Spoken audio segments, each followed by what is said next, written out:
what is the one thing I'm going to do to amplify and magnify my chances of professional success if I get a chance to go back to my academic days?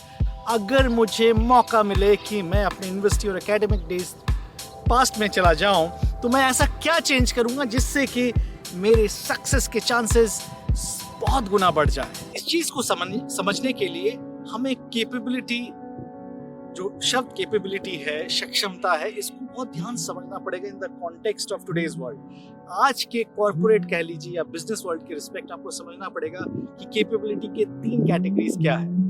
Classically speaking 3 broad categories होते हैं capabilities की। एक होता है think, दूसरा होता है act, तीसरे होते हैं रिलेट। ये 3 मोटे मोटे कैटेगरीज हैं। थिंक यानी आप समझ लीजिए कि एबिलिटी टू थिंक स्ट्रेटेजिकली, ठीक है, ability to balance the big picture and the details. बने जब आप कोई बिजनेस कर रहे हो, जब आप कोई कंपनी के सीनियर पोजीशंस पे हो, तो आपको एक बिग पिक्चर रहता है स्ट्रेटजी पर, आपको ऑपरेशनल डिटेल्स भी मैनेज करना होता है, तो दोनों को बैलेंस करके चलना, राइट। प्रॉब्लम सॉल्विंग स्किल्स, कैसे आप जटिल जटिल सवालों को सॉल्व करें, एनालिटिकल स्किल्स, लॉजिकल स्किल्स, ये सारे आते हैं थिंक कैपेबिलिटी में। मेरा मानना है कि Indian students get a very good chance to really improve upon their capability profile. हमारे curriculum is very competitive, deep है, कठिन है। अगर आप अच्छे कॉलेज से हो तो बड़े कंपटीशन के थ्रू आपको गुजरना पड़ता है, जो कि आपको एक बहुत ही सॉलिड थिंकिंग एबिलिटी फाउंडेशन बना के you get a foundation of that. आते हैं हम दूसरे कैटेगरी, वो है एग्जीक्यूट, राइट, एक्ट। एक्ट में अगर मैं एक सिंपल एग्जांपल दूं, एग्जीक्यूशन स्किल्स, राइट। जैसे कुछ डिसाइड किया आपने, उसको एग्जीक्यूट कैसे किया, कितने टाइम के अंदर किया, किस क्वालिटी में किया, did it cater to the quality parameters, ये हुआ एग्जीक्यूट का कॉम्पिटेंस, राइट, एक्ट के अंदर। ये एग्जांपल था। अगर हम देखें फिर से अपने स्टूडेंट्स प्रोफाइल को इंडियन एकेडमिक सिचुएशन में, एग्जीक्यूशन तो हमारा स्ट्रेंथ है, क्योंकि हम सभी लोग काफी रिसोर्स कंस्ट्रेंट से बड़े होते हैं, राइट। पैसे नहीं हैं, फिर भी हमें पढ़ना है, लोन लेके पढ़ते हैं, चीजें नहीं है फिर भी हम बिजनेस डालते हैं।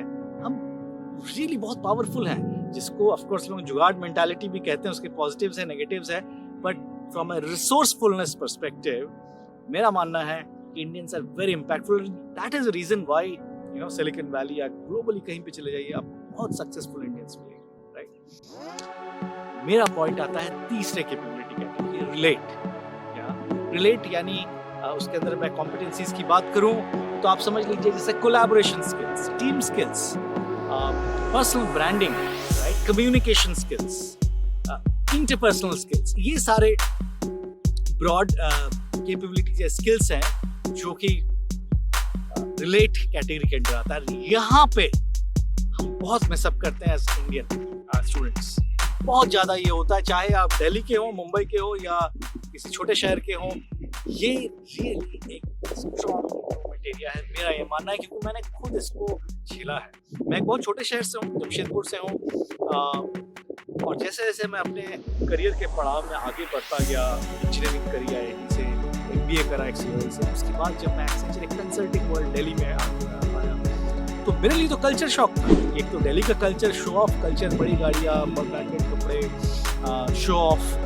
दूसरा कंसल्टिंग, वो और एक स्टेप आगे है। तो मेरे लिए मुझे 6 से 8 महीना लगा रियली एडजस्ट करने। बट आई रियलाइज्ड कि that is how the corporate world works. पहले मैं अपने आप को समझा रहा था ये बहुत कंज्यूमरिज्म है, उपभोक्तावाद है, ये बहुत मटेरियलिस्ट है। बट भाई अगर मैं जॉब कर रहा हूँ जो कि मटेरियलिज्म में जुड़, या तो मैं साधु बन जाऊं, पर अगर मैं जॉब कर रहा हूं जहां पे ये नीड है कि मैं एक पर्टिकुलर तरीके से अपने आप को प्रेजेंट करूं, अपने आप को कैरी करूं, तो मुझे करना होगा।